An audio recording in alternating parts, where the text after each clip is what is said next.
What's FDA approved, grown in the USA, and is a protein-packed snack for your chickens? Grubblies, obviously. Obviously.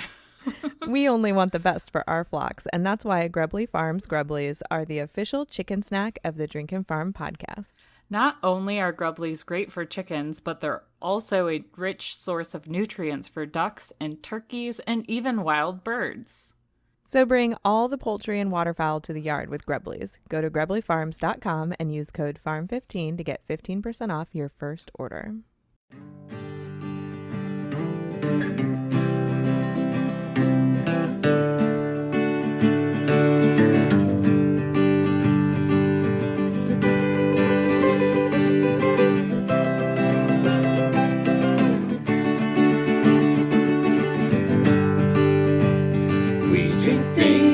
Farm things, we drink and farm things.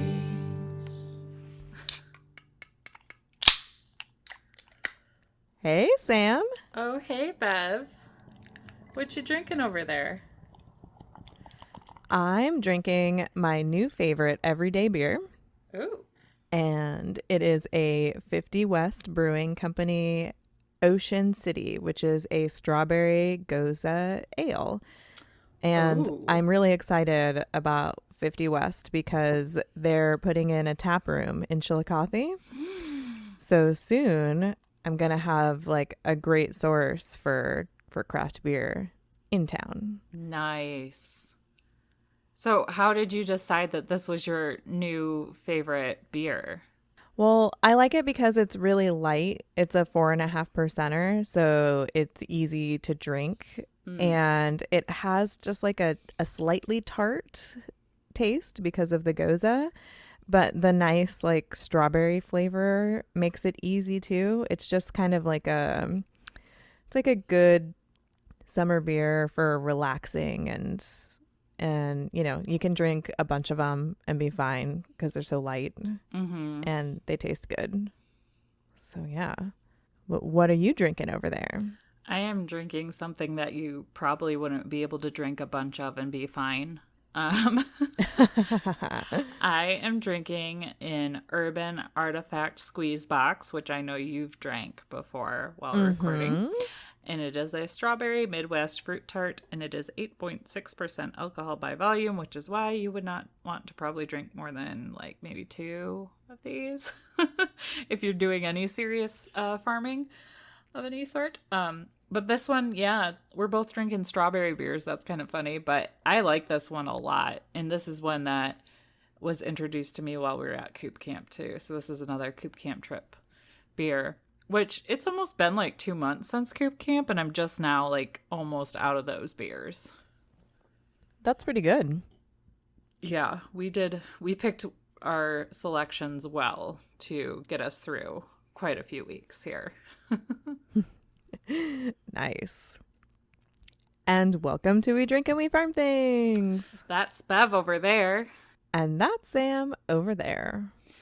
And this is the Farm Comedy Podcast that is an adult happy hour for your ears. We drink adult beverages, talk about the ups and downs of farming things, and give 0 clucks about not having the perfect farm life.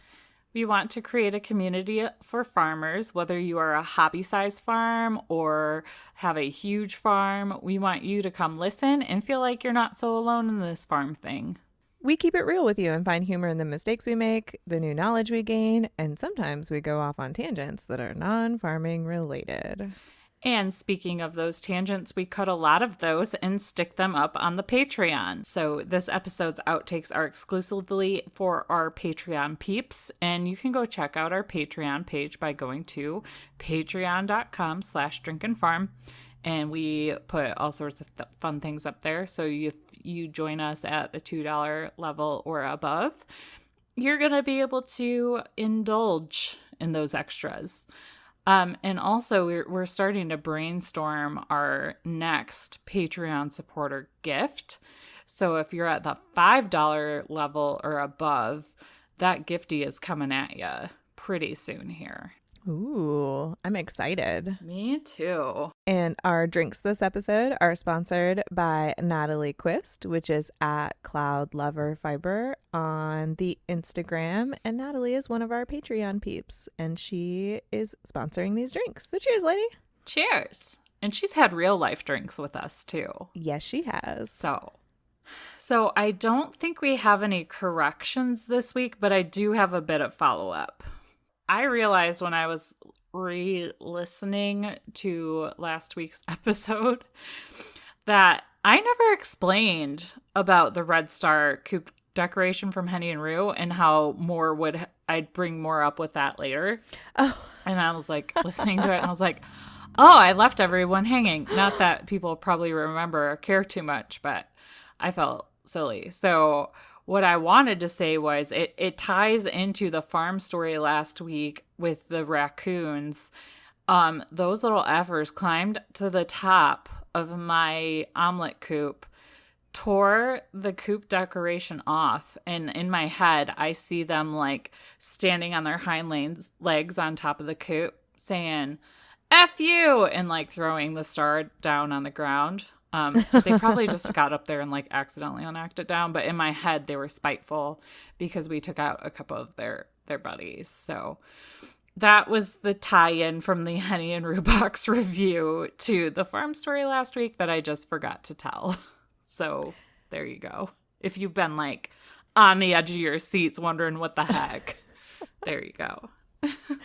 I'm laughing because I'm actually picturing them seeing it and going, ooh, shiny.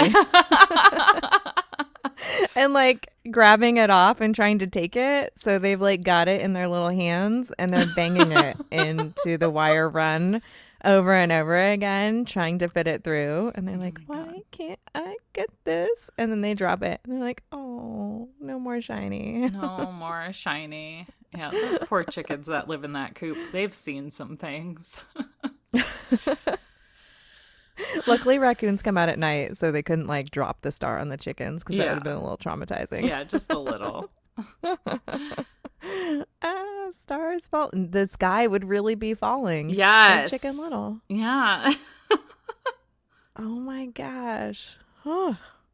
Well, I think we can dive right into this episode's topic now. Yes, I think so too. So we're gonna talk about goat pneumonia.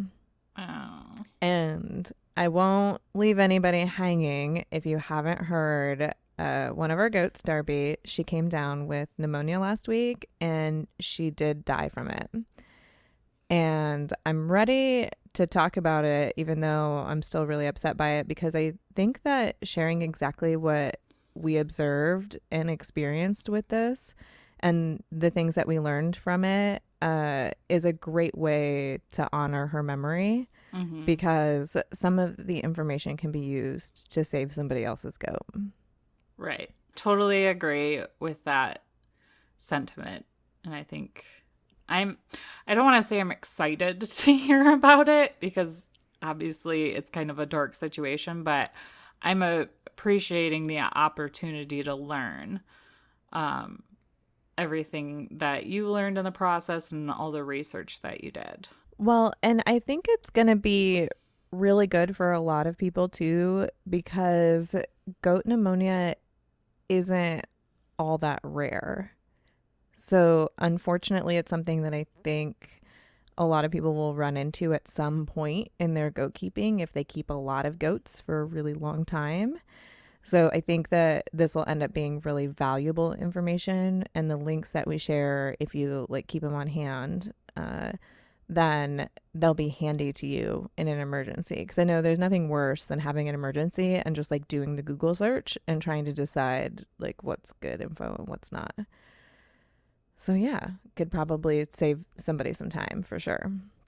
And I'm going to try to make an attempt to tell this story without getting overly emotional, because I think that when you're too emotional while you're giving information, it can be really hard to understand and come out like sort of nonsensical. But I wanted to tell everybody that because I don't want to be judged for not sounding like I'm sad enough. Because I know that that can happen sometimes. Like we have this idea in our heads for like how people should grieve or how they should be able to talk about stuff. Right. And I want to make sure that like it's super clear from the beginning that like we're really upset by this. But I think that sharing the information is so important that it's worthwhile to me to kind of like tamp that down and get it out, especially while it's still fresh, so I don't forget anything.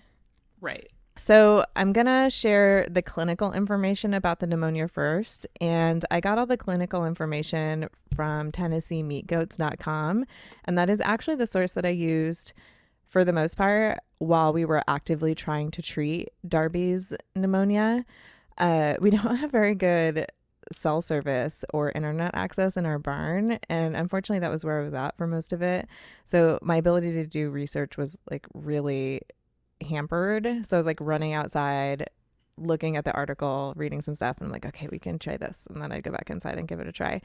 But she has like a wealth of information in this article. And the person that wrote it is Suzanne W.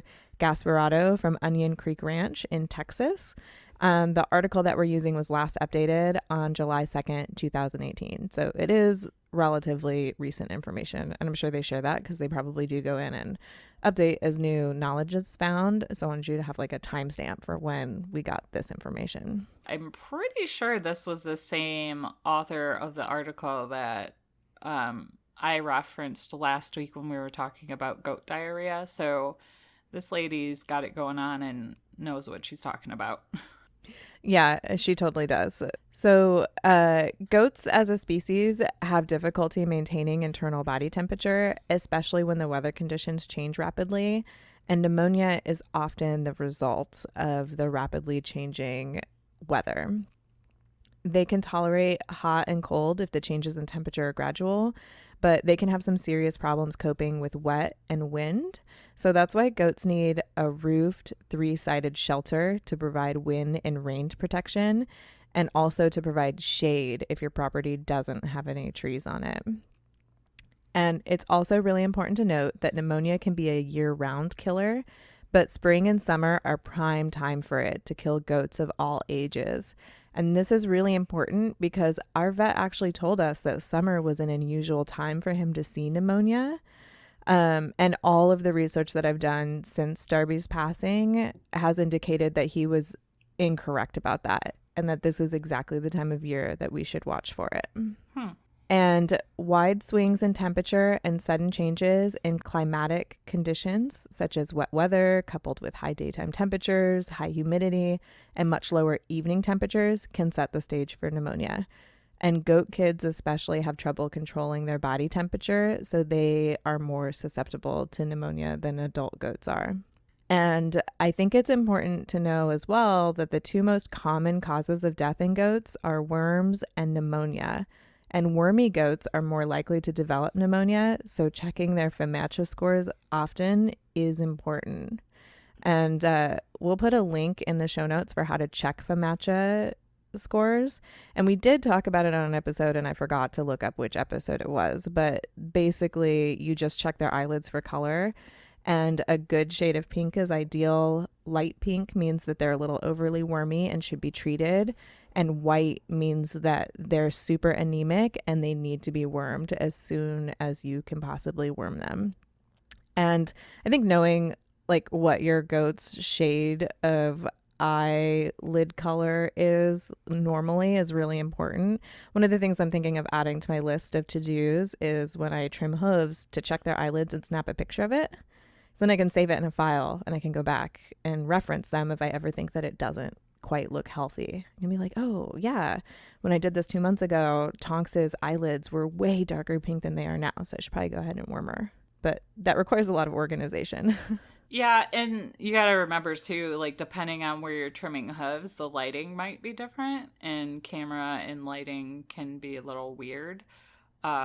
So it's not a bad idea to get that baseline, and like the more you do it, the more your brain's going to retain that image anyways. So I think if you combine those two things, should be helpful.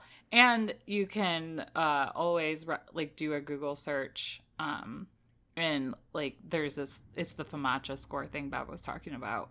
but there's pictures to reference like the different shades. But I agree, it's good. It's a good regular thing to do. And if your goat is acting off at all, that's generally the first thing I check for, outside of taking its temperature, is that eyelid cover. And then you can also check their gums too for pink color. Oh, yeah, because their gums and their eyelids should both be a healthy shade of pink. If their gums are white, that's also a sign of anemia, right? Mm-hmm. Good to know. And interstitial pneumonia, that's what I'm going to call it. I don't know that I quite pronounced that right. Interstitial pneumonia is the most common and deadly form of pneumonia in goats, and its symptoms can be easily missed. So interstitial pneumonia has only one symptom, and it's a quick onset of very high fever, and it says as high as 106 degrees Fahrenheit or even higher, followed by rapid fall of core body temperature. And when the body temperature falls below 100 degrees Fahrenheit, the goat's lungs are filling up with fluid and it's dying. And the goat can appear healthy at night and be dead by morning. So death can occur in as little as 4 hours. So if you aren't tuned to your goat's normal behaviors, you can easily miss the onset of this type of pneumonia. And it's also really important to note that goats don't catch this type of pneumonia from each other. Existing in the environment, this is an opportunistic bacteria that latches on to an immunocompromised goat. So this type of pneumonia, if your goat gets it, it's very likely because they had some other underlying issue. Sort of like how chickens end up with comorbidities when they get sick and just suddenly drop dead. And you're like, well, they were showing signs of this and this. So what do I treat for? It's Right. usually because they had more than one. Same thing happens to humans too. That's true. So if a high fever is present in your goat, it must be brought down quickly. And there are fever-reducing medications, and there's appropriate antibiotic therapies that should be started immediately if your goat has pneumonia. And if the illness has progressed far enough, the goat may try to sit down, moan with discomfort, and then immediately stand up because fluid has begun accumulating in their lungs and abdomen, and its kidneys are shutting down. And a goat in this condition probably can't be saved, but it's always worthwhile to try until efforts prove futile. And a goat that wants to live can overcome amazing obstacles. So just like people, if they can see the light at the end of the tunnel, sometimes they can snap back out of it and get themselves healthy again. So that's why it's really, what's what I'm looking for? It's really discouraging when you can't get your animal to stand up or move, because that sort of feels like they can't get over that hump if they can't have the energy to fight. And it also says in the article that once the lungs fill with fluid, that survival is unlikely. And the author of this article says that if she realizes that she can't save a goat, she does the humane thing and euthanizes the goat to stop its suffering. But as someone who doesn't have a lot of experience with this type of thing, I wouldn't recommend that because it's hard to tell when it's time to give up. Mm-hmm. Yeah. And it also just feels really hopeless. Yeah. So, but she says that in the article. So I thought it was important to note in case anybody does have a lot of experience with something, that's a totally valid and reasonable stance to take on it. And the article also discusses tons of different ways to treat pneumonia with specific antibiotics and fever reducers, but there were so many options, combinations, and doses that I thought it was a bit too much for a podcast discussion and would have just gotten really confusing. And most likely, if you're listening to this, you're probably driving or doing farm chores, so you're probably not gonna stop what you're doing and grab a pen in your chicken shit covered hands and write it all down. So article will be in the show notes. Go bookmark it. That's what I'm gonna do, just so I have it handy. Definitely bookmark it and read it before you end up finding a goat that you think may have pneumonia, because I think that reading it will help kind of give you that information the first time, and maybe you can recognize something a little sooner if you read it. And there's also some stuff in the article that she recommends you can use to stock your first aid kit, because time is of the essence when you realize you have a goat that has pneumonia. So if getting a vet to your farm is difficult or beyond your financial means, then keeping some of the stuff on hand will be worthwhile if you want to try to save a goat that has pneumonia, for sure. And the author of this article is a believer in using prescription antibiotics to treat pneumonia in goats. Just a couple of them so that you can recognize some of the names are Nuflar Gold, Exenel, RTU, and she says that those are far more effective than the over-the-counter products. So like an over-the-counter product would be like a Pen G that you can pick up from the refrigerator at Tractor Supply, which is what I keep in my refrigerator. And she also says that they're worth the extra expense. And in her experience since raising goats since 1990, she's learned that single shot or every other day injections of antibiotics are not effective with goats. And this is a really important part of Darby's story because her vet gave us a single dose antibiotic and said that it would be good for 5 days, so she wouldn't need a follow-up.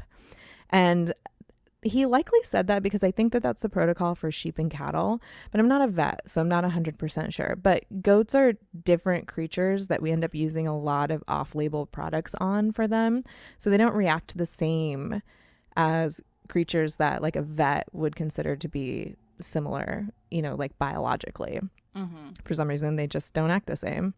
And if I had known that information, I would have asked him to leave us some of it, and I would have given it to her every 12 hours. Now, I don't know that it would have made a difference in her case, but now that I know that goats don't react to the 5-day antibiotic as well as some other ruminant animals do, I'll have that information in my back pocket so that if I ever have to go through something like this again, he and I can discuss it, and he can tell me why he thinks that the 5-day will be fine, or why he may agree and be like, oh yeah, I should leave you a vial of this if that has been your experience in the past. So, because it's important to be able to have an open dialogue with your vet. Like, it's hard because you don't want to pretend like you know more than them, because obviously I don't.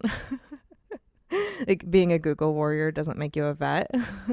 Right. But your experiences are valid, and you should be able to discuss them, with them in a respectful manner. And I'm sure that they appreciate having the feedback from you as well. Because like when you call a farm vet, like our vet has no idea that Darby died, because he's not like the dog's vet, where we go in and see them all the time. Yeah. And if chest congestion is present, you can relieve that by giving an expectorant antihistamine decongestant. And that can be given orally twice a day at a dosage of approximately 6 cc's per 100 pounds body weight. And children's Robitussin DM is something that is acceptable to use. I guess there used to be a prescription version of this available for goats, but according to the article, that's not available anymore. So that's why she recommends the Robitussin DM. And you should keep a sick goat in a shaded, dry, free from draft location with plenty of fresh water, electrolytes, free choice hay, and green leaves. And you should not feed a sick goat sacked feed, because the rumen is off and won't properly digest grains. And if the goat is off feed, you should give vitamin B1, which is thiamine injections. And you can give them intermuscularly or sub-Q or subcutaneously every 12 hours, dosing at 4 cc's per 100 pounds. My vet recommends that if you aren't familiar with giving injections, that you give everything sub-Q to a goat, because they can still process it. It just doesn't process as fast as intermuscularly, but if you hit a vein instead of the muscle when you're giving an injection, you can kill a goat really fast. So if you don't have injection experience, he recommends sub-Q. And sub-Q is when you tent the skin up and just insert the needle under the skin and put the medicine in and then drop the skin. Intermuscularly is when you stab the needle straight into the muscle. Just in case anyone didn't know what that was. Yeah. And this part is really important because brain function depends on the availability of thiamine, and it takes a healthy rumen to produce thiamine. We did not have any of this vitamin B on hand, and I didn't come across this part of the information until like it was late in the afternoon on the second day of Darby's sickness. And in fact, I was sitting, we were eating dinner and I was sitting at the counter and I was reading it while I was eating my dinner. And I looked up at Jared and I was like, I'm going to go out there and go check on Darby. And if she's still alive, I'm going to go run out to Tractor Supply and go get some of this vitamin B that we can inject into her. Because I think that this might be the boost that she needs to like get moving again.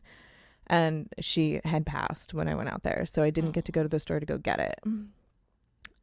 But that is something that may or may not have made a difference in her. Like, it's really hard to say like what you would do differently because you can only do, you know, like what you can do with the stuff you have on hand and the knowledge you have at that time. But I think interjecting and telling people where I would do something differently is important because maybe that information can like stick with you so you can recall it if you do have to go through this. Be like, oh, right. Bev said she would have vitamin B, so I should go grab some just to have just in case. Right. Yeah, and you can do all of this stuff and run through the gamut and it could still not work. It sounds like it just depends on how quickly you catch it.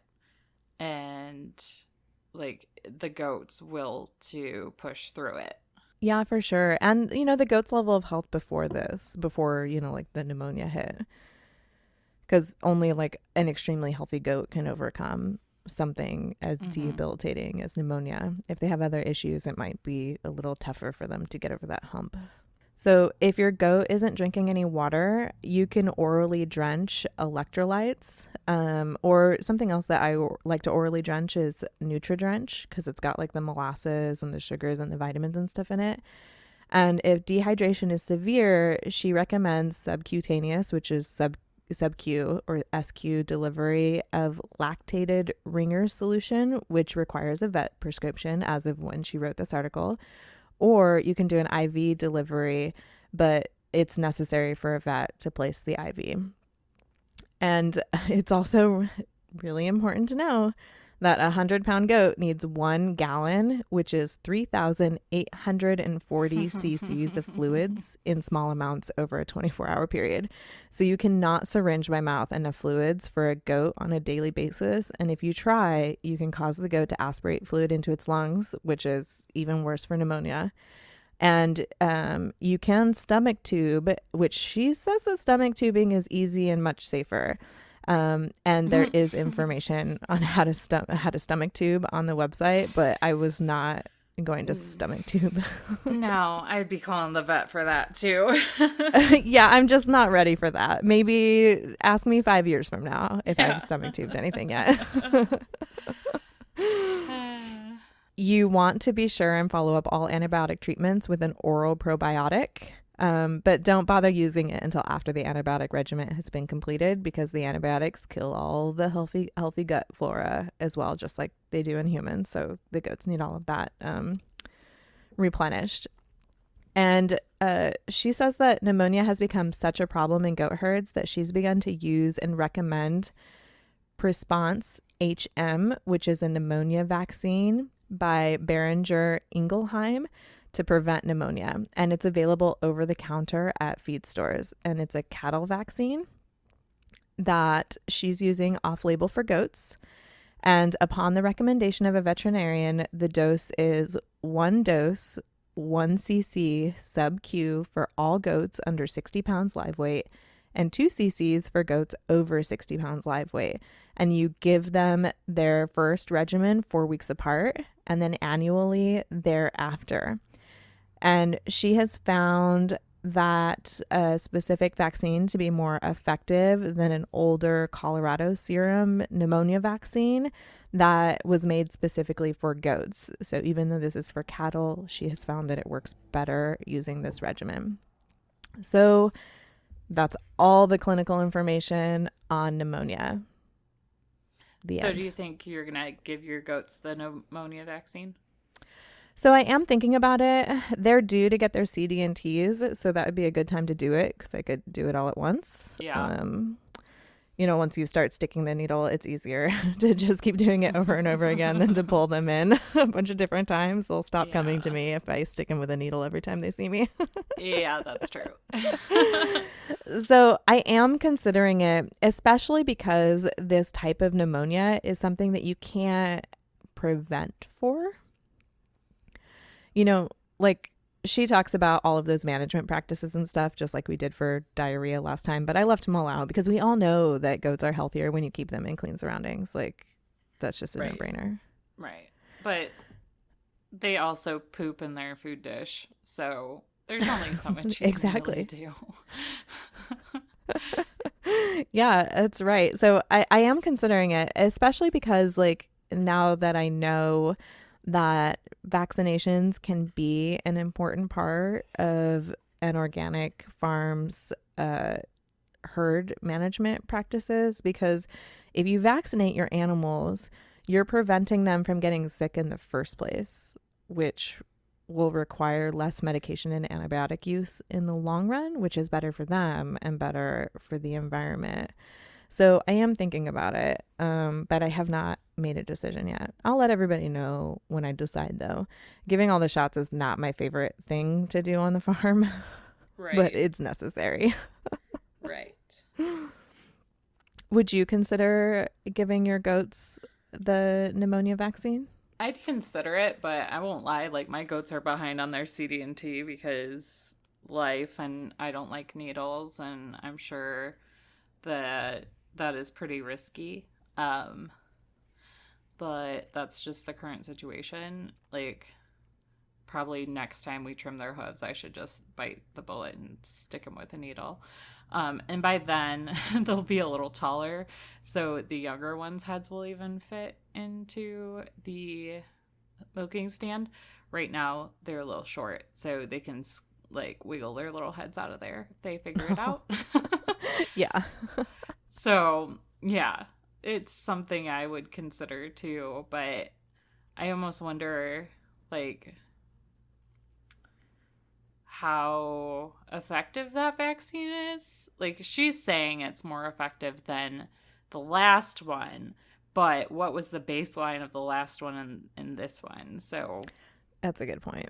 I mean, just because you have a vaccine for something doesn't mean that it couldn't happen in animals and humans. It just decreases the likelihood. So it's probably good to do both, like have the vaccine and keep an eye on everyone.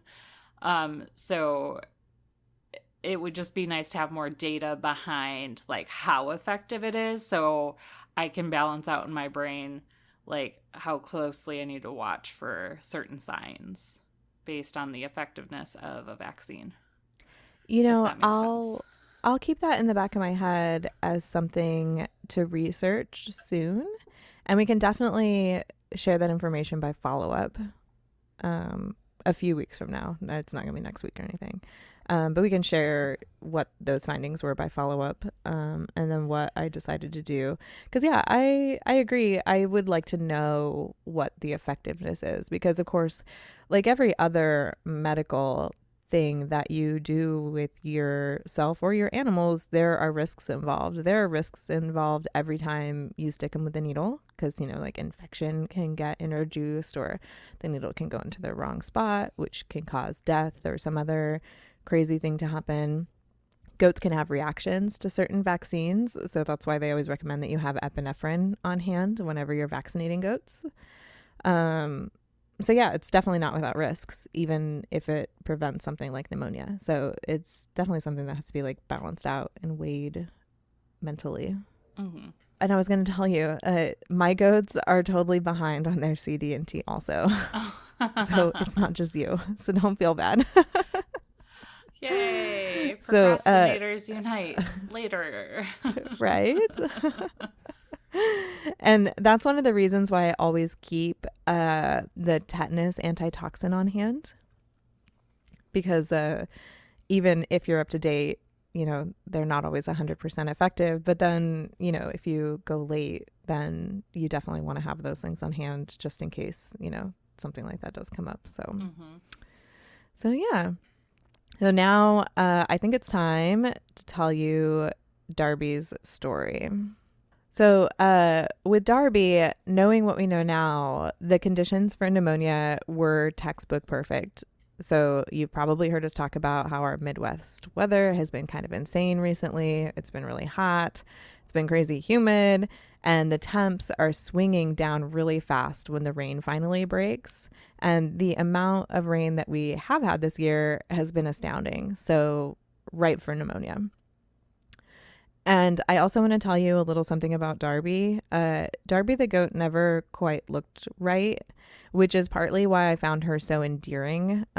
She was a full-blooded Nigerian dwarf goat, but she had floppy ears, which is not correct.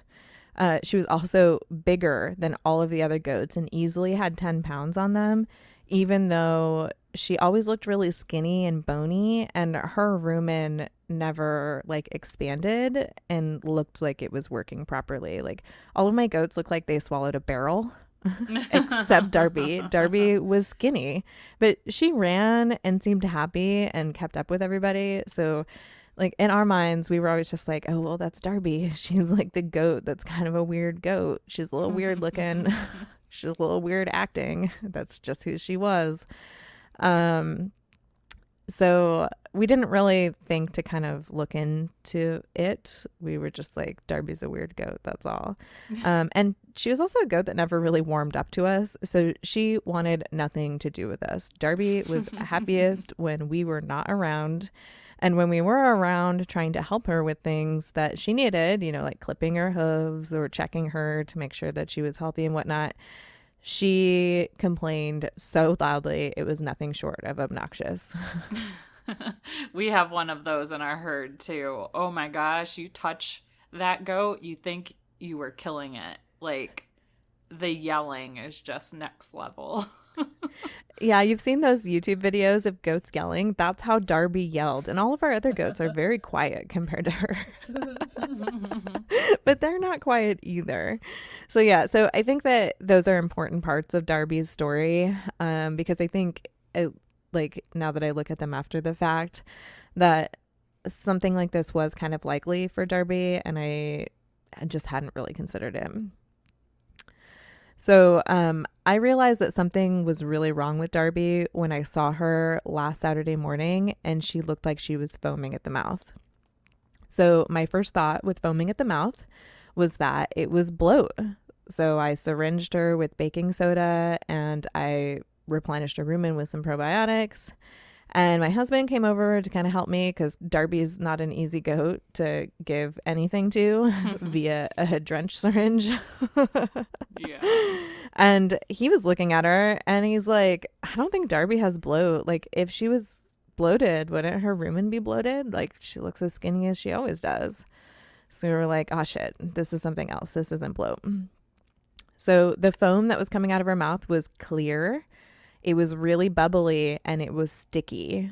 And once we discovered that she had pneumonia, we realized that it wasn't foam coming from her mouth. It was the mucus and fluid that was leaking from her lungs. I always thought that that fluid would be like green or brown or have like some sort of indication of infection. It was totally clean and clear looking. So that's important to know. Just because it doesn't have that infection color doesn't mean that it's not coming because of an infection. So once I realized that it wasn't bloat, I texted you, Sam, and asked you, I was like, have you ever had a goat foam at the mouth? Like, I don't know what's happening here. And you wrote me back and you were like, well, did you check her temperature? I was like, duh. I didn't check her temperature. I should check her temperature. So I did check her temperature and it was over 106. So we called the vet right away and he arrived within 2 hours. The temperature that high is a clear indication of this type of pneumonia, which is very environmentally caused pneumonia. So the vet came, he got there within 2 hours. He checked her eyes and she wasn't wormy. She was eating and drinking and running from us. So she had energy. And so he was like, really, this is a sick goat? And I was like, well, check her temperature and look at this fluid coming out of her mouth. And he used his stethoscope and put it on her lungs and was like, oh, this goat has pneumonia. He's like, she doesn't look like she has pneumonia, but she's got pneumonia. I was like, oh, all right. So she received the shot to bring her temperature down, and she also received that 5-day antibiotic in one shot, which we know now aren't quite as effective in goats. So I would ask him to leave me some of that if this ever happens again. And she spent the day in her clean barn stall eating, drinking, draining fluid out of her mouth. And I really thought that with just a little rest, she was going to get better. And I checked on her constantly on Saturday. And she always seemed to be about the same. She was kind of running and jumping in the barn stall, eating, drinking, having minerals, laying down, eating, drinking, jumping. She seemed pretty fine, but like a little weird looking because she was covered in food. Yeah. I was like, oh, she's just having a heyday in here, not having to fight anybody for food. Yeah. So we had a party at a friend's house that evening. And since she seemed fine, we went ahead and went. So I was like, well, you know, I'm not doing myself any good just sitting in here staring at her, running, jumping, and eating. And when I got home around midnight that night, something had kind of turned in that span of time. I'm trying to think. I think I was gone for like 6 hours total. Like she just looked demented, for lack of a better word. Like goats always have kind of a weird look on their face, but her eyes were like extra big and her mouth was like cocked open because there was just stuff draining out of it constantly. And she had packed her mouth so full of food and minerals that it just like didn't look natural anymore. And I took pictures of all of this stuff. I'm not going to post those in the Instagram carousel. But what I probably will do is start a thread in our group to post all the progression pictures in, because I think that they tell a real visual story of what she looked like during all of this. So you can use those to kind of compare if you ever have a goat that's having this, because that's one of the gaps that was in my research. I'm like Googling goat looks demented and packing mouth with food. Like, what could this be? And nothing's coming up, of course, because I don't know. I don't know if, you know, when somebody's goat dies from this, you know, they may not want to share the story, or maybe they just don't think that was really part of it, you know, that was something that was unrelated, so they don't talk about it when they do the write-up on the pneumonia. So I'm going to try to like put all the pieces together into like one cohesive thing, so that if somebody's looking for something like this, maybe hopefully they can find it. And she was just mindlessly circling, eating some hay, shoving her face into the mineral thing. And then she was just like dipping her head in the water bucket. And I couldn't tell if she was actually drinking, but she was just like hanging out at it and like putting her mouth in it and just leaving it there for like 3 minutes, staring at me. I'm like, Darby, what the hell are you doing? This is super weird. I'm like, and it's not just weirding me out because I'm tired. Yeah, I've definitely heard about like them like either spinning in circles or just acting weird. And once that happens, usually from what I've heard, that's not a good sign. And when an animal's temp that gets that high, I think that can definitely fry their brain a little bit. And kind of like you mentioned before, the brain function or brain damage because of what they're going through can make them a little demented. And maybe demented is I feel like that's a very specific word, but yeah, it sounds like it describes what you witnessed very accurately. Yeah, she didn't look like she understood what she was doing or why. Because I was sitting in there and, you know, I left her free access to hay and water and minerals because I thought like these are the 3 things she needs for survival. She can regulate them herself. And it wasn't until the next morning that I realized that she wasn't regulating it herself. And I really should have taken everything away from her except the water. She should always have access to water because if she'll drink it, it'll keep her hydrated. And water is essential for like rumen working, and the rumen working is essential for the thiamine and the brain to work. So, but the next morning when I went out there, she had packed so much like food and minerals into her mouth that it was like blocking everything. Ugh. She was just like laying on the barn floor and she was like making the saddest little goat noise ever. And so like I opened the door and I could hear her. So I was like, oh, Darby's still alive. Because I stayed out there with her until 2:30 in the morning. And then I woke up early the next morning to go out there and try to help her some more. Because I'm like, at 2:30 in the morning, I'm like, I've run out of ideas for what to give her. Like I had found my Vet RX respiratory stuff and stuck that on her. I checked her for worms again and she didn't look wormy. But I was like, well, I'll go ahead and worm her because like that's not going to hurt her. Like what else can I do for this goat? And so she's looking at me even more demented because she's like, lady, it's 2:30 in the morning and you're sitting in here like shoving things down my throat. But she had packed so much stuff in her throat that she could breathe, but she like couldn't really do anything else. So we gloved up and pulled everything out of her mouth, and it was insane how packed she had gotten. Some of that might have been though that she had actually successfully eaten, but her rumen was pushing it back out for chewing her cud.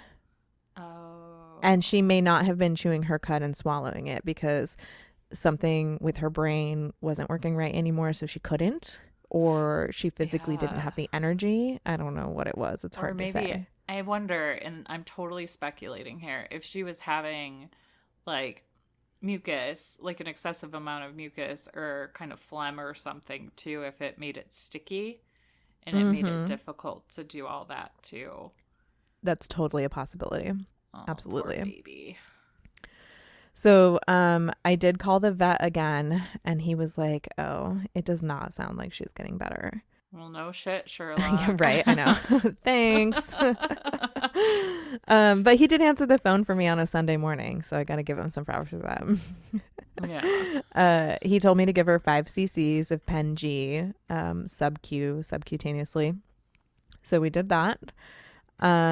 We also got some more Nutrigent down her throat. We gave her a little more probiotics. We were just kind of like, all right, this is our last ditch effort to see if we can get her to get some energy, because while she's laying down and not moving, she's not getting better. It's never a good sign when a goat lays down and won't get up.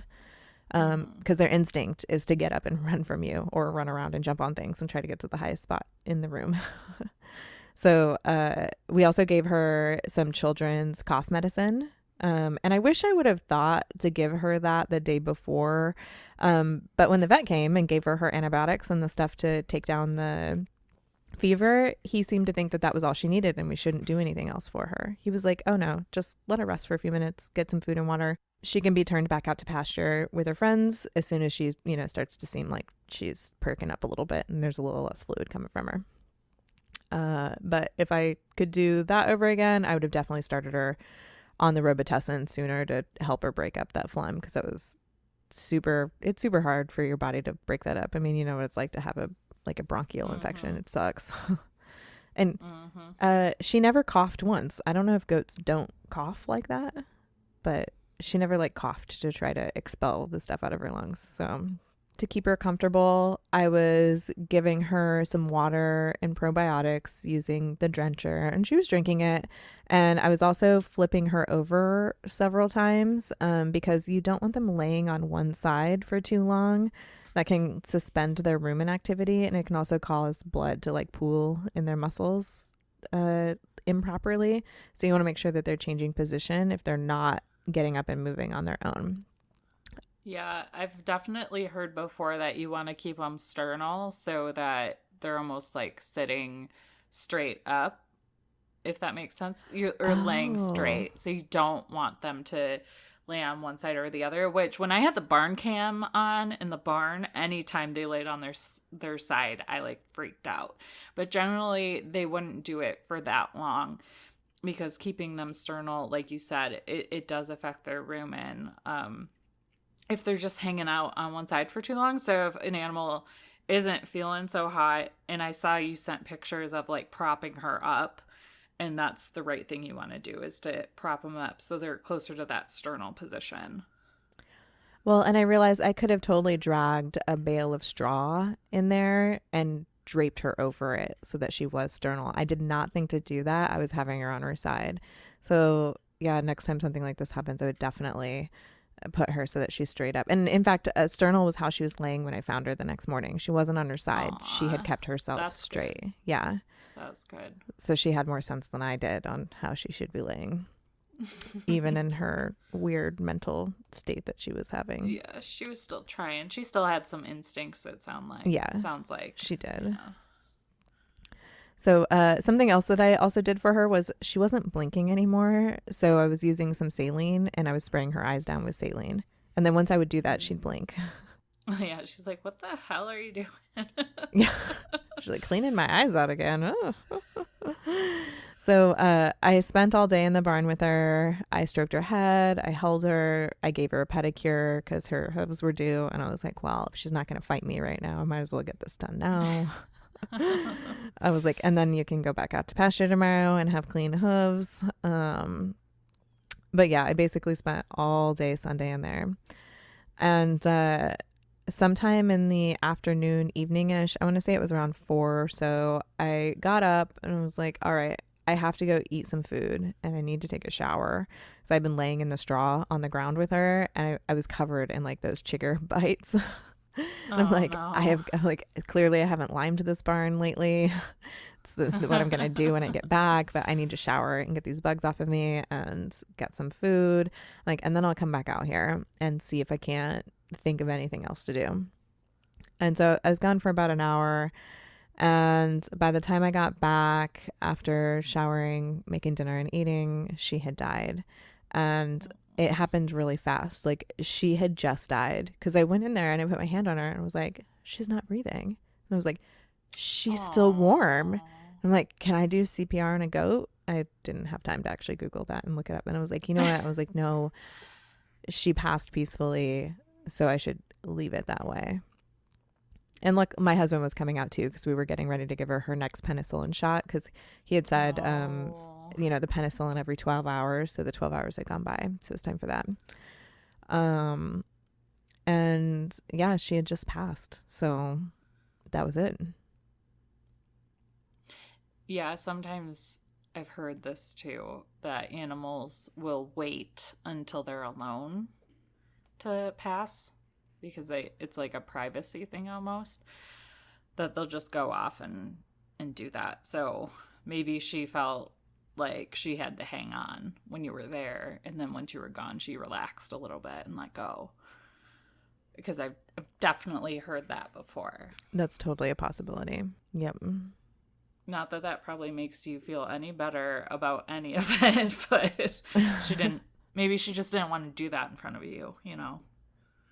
Well, and that's a possibility. She may not have wanted to do it in front of me. That's totally possible. She was just barely hanging on. Scream at you. She didn't seem to like you much. Yeah, no, she didn't. She certainly did not. Was that the one we put in a tutu, or was it a different one? No, she was one of the goats that we did not even try to put anything on. Okay. Because she stayed away from us the whole time.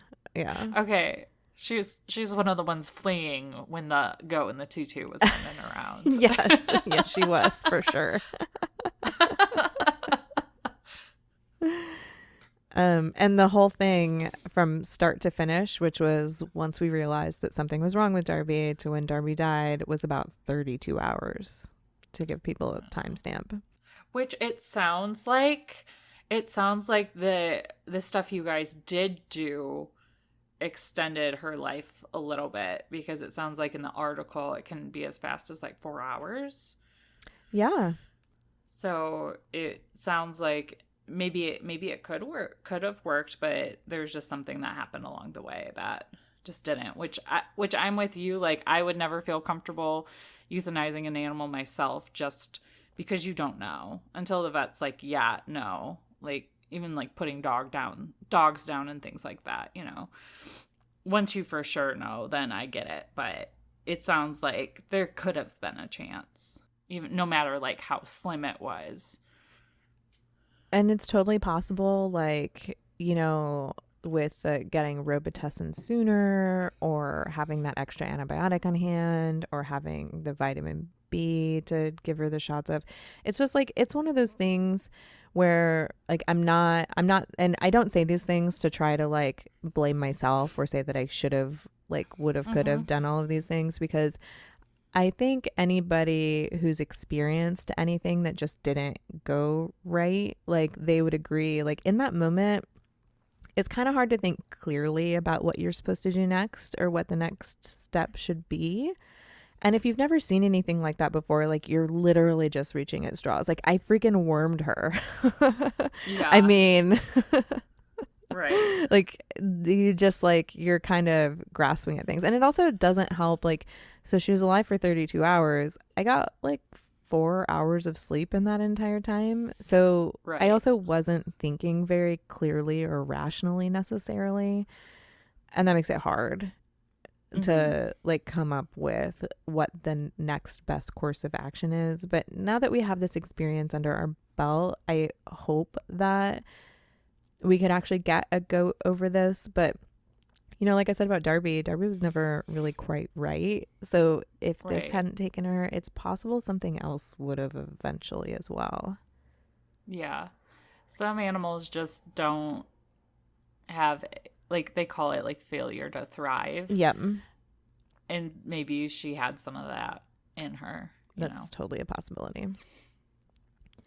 But I did have a couple of notes on things that I have added to our first aid kit, and a few other things that I thought to myself that I would do differently next time if I ever come across this again. And the number one thing that I would do over again if I had a goat with pneumonia, I mean, besides actually saving her, obviously, would be to bring a friend in with her. Goats don't like being lonely, and a goat that hates your guts and is terrified of you doesn't feel more comfortable with you hovering in her barn for 30 hours. Yeah. She would have been much happier having May in there with her than having me in there, and I should have brought her May. But at the time, I didn't realize that it wasn't contagious, so I thought I was doing the other goats a favor by keeping them separate. Right. And the things that I added to my first aid kit include a stethoscope, because I want to be able to listen to their heart and lungs, and I've actually used it a couple of times already. I'm not a vet, so I don't know exactly what I'm hearing, but if your goat has pneumonia, you'll hear like clear fluid and gurgling going on in their lungs, and it should sound clear. So I'm going to practice with it, and using the stethoscope on the goats every time I trim their hooves is going to be something that I do, so I can hear how each goat's heart and lungs sound on a normal basis, and then I can use that as my baseline for when something's off. But it's definitely not instead of calling the vet. I'll still call the vet when I need them. It's just so that I can have a better idea of when something is wrong. Right. And I also did go buy that injectable vitamin B. I found it to be very therapeutic to go to Tractor Supply the next day. After Darby died, I went to Tractor Supply. I had my 10% off, like Neighbors Club reward, and I stocked the first aid kit back up. I got the injectable vitamin B. I bought some of those baby snot bulbs so that I could pull fluid out of her mouth and her lungs a little easier. I didn't think of that. I probably have one somewhere here. But yeah, I was like, oh, that totally would have helped clear her lungs. I don't know why I didn't think of that at the time, because, that's what you do for babies, because they don't cough it out very well. Right. But you only had 4 hours of sleep. So... That's true. Yeah, and right. even before then, you're just in like survival mode, like both of you. And I bought a bazillion syringes and needles for injections because I didn't have very many in my first aid kit. So we ran out of them very fast. And I was washing, sanitizing, and reusing them, which I hate doing because they're not as sharp. So it makes sticking them just a little harder. And I also bought the antitoxin for overeating disease.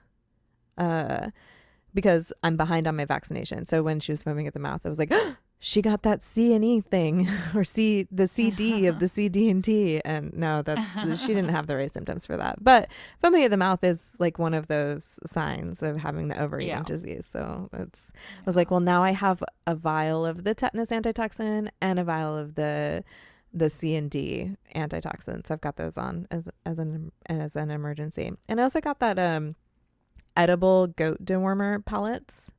I thought that those might be a little easier to deworm with if I ended up with a goat that had worms eventually. So I don't know. But yeah, that's Darby's story. The end. Aw. It sounds like you did a really good job, though, doing everything you possibly could. I mean, we definitely tried, for sure. And I'll try over and over again on all of our future goats. And I am taking comfort in the fact that we gained so much valuable knowledge from it. So it was definitely not for nothing. Right.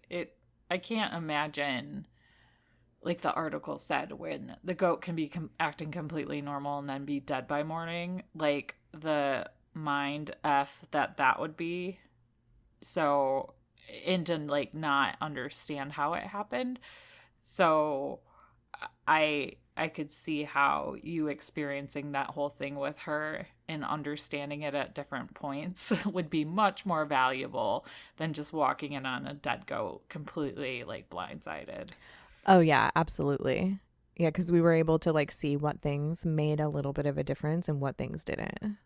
So we had knowledge to gain from it. It wasn't just like, surprise. A shitty surprise, but surprise. Yes, indeed. So I think now it's time for We Can't Even Corner. Woo! Let's lighten the mood. Yeah, it's hard to cheer after something like that. This is supposed to be a fun podcast, but it's a fun podcast that also shares really important information. So yes, we're going to have those downers every now and then. But these We Can't Even Corners are really good. So yeah. Do you want to go first or do you want me to go first so you can have a break from talking? You know, I'll let you go first so I can have a break from talking. Okay, so my Can't Even is about a viral video, and I'm going to reference two articles. One's from geek.com, one's from mashable.com, so we will link those in the show notes. And you may or may not have seen this. I saw it last night and it like freaked me out, but it says undead chicken breast appears to crawl off restaurant plate. Oh my God. Yeah. I did not see this. Yeah. So a raw quote unquote zombie chicken appears to have crawled off a restaurant plate in a viral video, and people have freaked out over the nauseating footage. So nobody knows what the dining establishment is, but there's been like 11 million views and a shit ton of comments. So make sure I'm sure you can track that down. But again, the link will be in the show notes. And there wasn't an explanation for how it was moving or why it was moving, but it was skinned and it was raw. So it's possible that the meat was just very fresh, but most likely, with chickens, it's like, in Bev, you probably know this better than I do. They have nerve endings and there's movement after you slaughter a chicken. But I don't think the chicken was this fresh. So jumping over to the Mashable article, Snopes, the website, theorizes that the meat is actually a freshly skinned frog. But if you're looking at the video, like definitely has some kind of limb that is like pulling it off the table. So I could see how it could be a frog. I see that. I'm looking at it now. I had to click on it. I'm going to watch this video while you talk. Before the video went viral in English-speaking media, Hong Kong news also reported that the dish shown was originally a frog. So I don't know if there was just some weird translation thing. But like dead chicken doesn't move or really look like it does in that video. So while it's possible that a very recently killed chicken can still move, farmers are doubting that restaurants serve meat immediately after the animal's death. So it's probably not a chicken. So I watched that and I just have one thing to say, and I have to bleep myself after this, but what the Right? Isn't it creepy? The craziest thing I've ever seen. Absolutely insane. Oh my God. Yeah. You guys have to go watch this. I'm like, my mouth dropped open when the thing crawled off the plate. Yeah. So it is important to note that there are like certain traditional Japanese methods of preparing seafood for consumption, and I'm not even going to try to pronounce this dish because I can't speak Japanese. But the dish often incorporates fish, octopus, and sometimes frog, and the animal is prepared live, dipped in alcohols and sauces, and then swiftly killed.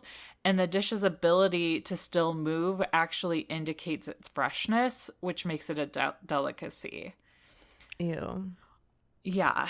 And you can also have this other dish that's like a deep fried yin yang fish. Sometimes it's also has like freshly cut octopus tentacles and sesame oil.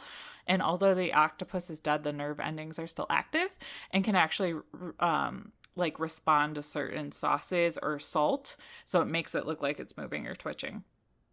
So what they think is in the video is freshly skinned frog legs that are still twitching and dancing because the nerves are reacting to salt. So that's what it most likely is. But they're still not sure exactly what meat that was. They're just saying it's probably not chicken. But the fact that it's managing to pull itself off the plate and escape is raising some eyebrows. And some people are considering that it's just fake. So the article says, one thing's for sure, though, there's no way in hell that thing is chicken. So, yeah. Yeah. Creepy. I mean, so we let our chicken rest in the refrigerator for at least 24 hours before we eat it. So it doesn't crawl off your plate. Well, like rigor sets in after an animal has been slaughtered for food. So you have to give the muscles time for that to relax. So that's why you don't want to eat a chicken right after you've butchered it. That makes sense. So it seems super unlikely that it's chicken. And after it's rested, it's probably not going to twitch like that. No, the nerves should definitely be severed, like fully. So, Bev, what is your can't even this week? I hope it's not as gross as mine. No, mine is actually very heartwarming. Okay, good. We could use that right now. Okay, so my can't even is that a woman found a rooster while she was hiking the Appalachian Trail, and she hiked over 40 miles with him in her arms. What? Mm-hmm. That's crazy. So the first link I'm going to post is of the video that she kind of put together. It's 4 minutes long. I highly recommend everybody watch it because it's super sweet and heartwarming. But then I'll also post a link to the actual article all about it. But I'll just kind of summarize it for you.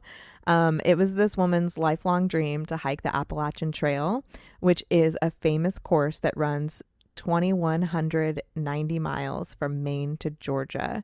And in June, she had started hiking it, and she started in Maine and was heading south. And little did she know that when she reached Pennsylvania, 3 months after she started the trail, she would meet a very special hiking buddy, which turned out to be this rooster. Aww. And she picked him up because she came across him. He's a Polish crested rooster, so he's like a very fancy looking rooster. And there were no houses or people around. So she's like, how did this rooster end up in the middle of nowhere? Like someone must have dumped him out here. And so she felt really sorry for him and just picked him up. And he must have a really good temperament because he was totally satisfied to just like be held in her arms. She covered him with her rain jacket when it was raining.